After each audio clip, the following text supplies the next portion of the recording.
70 rokov je gymnázium Ľudovita Jaroslava Šuleka významnou súčasťou nášho mesta.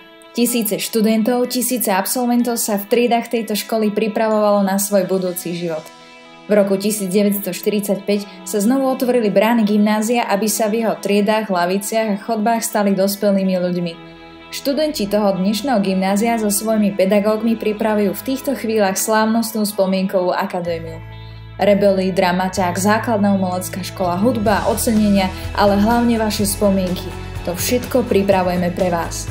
Dovolujeme si vás pozvať celú širokú verejnosť, aby významné výročie nášho gymnázia oslávila spolu s nami. 11. novembra o 17. hodine v Mestskom kultúrnom stredisku v Komárne. Rezervujte si vaše miesta ešte dnes na telefónnom čísle 035 7731 316. Viac informácií na www.gls.sk. Tešíme sa na vás.